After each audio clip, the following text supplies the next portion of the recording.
Bonjour, je m'appelle Alex Taylor, je suis ravi d'être ici à Toulon. Il fait un peu frisqué ce matin. Je fais une conférence sur l'Europe et sur le Brexit. Vous l'entendez sans doute dans mon accent que je suis d'origine britannique, mais je vis en France depuis 44 ans maintenant. J'ai même acquis, grâce au Brexit, la nationalité française. Pourquoi je suis un ex-britannique européen? C'est parce que j'ai eu la chance d'avoir de très bons profs de langue. C'est aussi simple que cela. Moi, j'adorais à l'école apprendre les langues. Je me rappelle la première fois que j'ai vu le concours Eurovision de la chanson, c'était en Cornouailles, où j'ai grandi dans un monde un peu noir et blanc avec du granit. Il n'y avait que 2 chaînes et une fois par an, tout d'un coup, on s'intéressait à ces gens qui parlaient d'autres langues, avec d'autres univers. Moi, qui étais un petit garçon gay, en plus, dans la Grande-Bretagne des années 60, ça m'a ouvert tellement de fenêtres.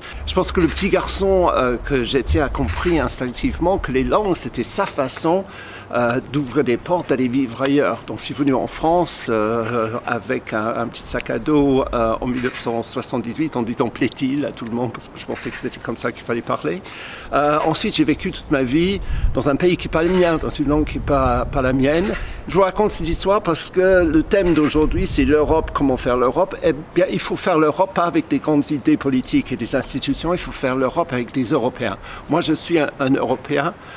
Mais vraiment convaincu pour des raisons personnelles. C'est vrai que j'ai une motivation de sortir de l'endroit où j'étais né. Il faut passionner des gens pour l'Europe. Donc, c'est l'enseignement. Moi, j'étais enseignant pendant 10 ans. J'ai donné des cours d'anglais le soir. J'ai donné des cours dans le lycée. J'ai fait l'école Maths Sup, Maths B. J'étais lecteur à la fac aussi.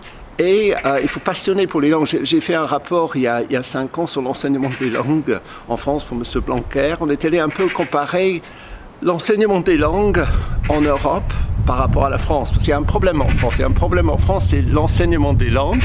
Les gens sont passionnés. Les gens disent toujours les Français sont nuls en langue, mais c'est absolument pas vrai. La méthode est parfois mauvaise. Parce que c'est une méthode. Moi, j'étais horrifié. Par exemple, j'ai passé 10 ans de ma vie en tant que prof à punir des gens pour faire des fautes. Il fallait enlever des points.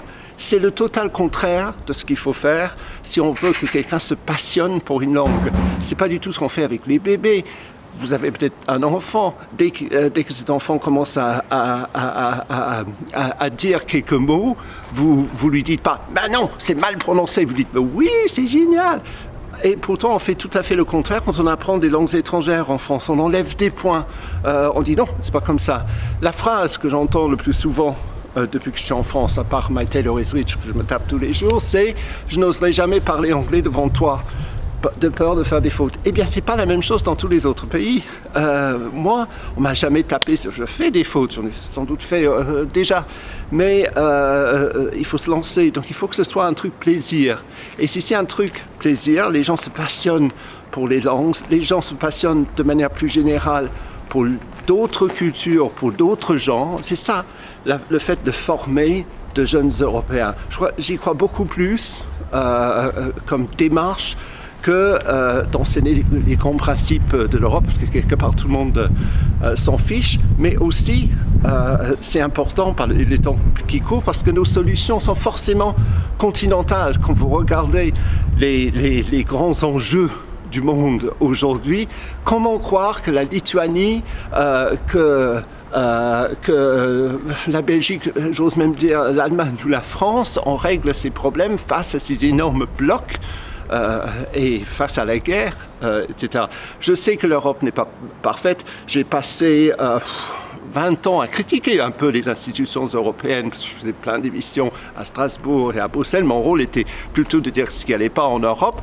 Ça manque pas, mais depuis, par exemple, et c'est pour ça que je viens aujourd'hui, que mes compatriotes ont quitté l'Union européenne parce qu'on leur promettait monts et merveilles, eh bien je peux vous dire que 7 ans après, c'est le désarroi. Rien de tout ça. Un exemple, par exemple. On leur a dit, vous allez reprendre le contrôle de vos frontières. Ah bah, manque de peau. Il y a maintenant, ça a doublé le nombre d'immigrés illégaux. Je ne dis pas manque de peau, mais je veux dire pour ceux qui ont voté pour réduire l'immigration en Grande-Bretagne, ce qui était le cas de beaucoup de gens, eh bien ça a foiré. Ils ont dit on va reprendre le contrôle de nos frontières. C'est loupé aussi parce que pour la 5e fois le mois dernier, ils ont hésité à reprendre le contrôle des marchandises qui viennent de l'Union européenne parce que sinon ils ont des supermarchés vides. Ils ont déjà fait le constat. Du coup, on promet beaucoup de choses et le Brexit, c'est la preuve par excellence des fausses solutions. D'ailleurs, vous n'avez qu'à regarder tous les populistes, même l'extrême droite, mais vous regardez Mélanie par exemple, tout son discours avant qu'elle soit élue, on va sortir de l'Europe, enfin ça s'est calmé déjà avant son élection, mais maintenant il n'est plus du tout question de ça, il rencontre Ursula von der Leyen pour trouver de vraies solutions, aidez-nous avec l'Europe. Tout ça je vais essayer de le dire, et en tout cas l'Europe c'est pas parfait, mais quand on regarde ce qui se passe en Grande-Bretagne, je crois qu'ils sont maintenant à 60% à dire que si le vote avait lieu aujourd'hui, 7 ans après, ils voteraient pour rester dans l'Union européenne. Donc ne perdez pas, n'écoutez pas ceux qui vous disent que sans l'Europe on va mieux faire, parce que même la Grande-Bretagne, mon pays d'origine, ne s'en sort pas. Voilà.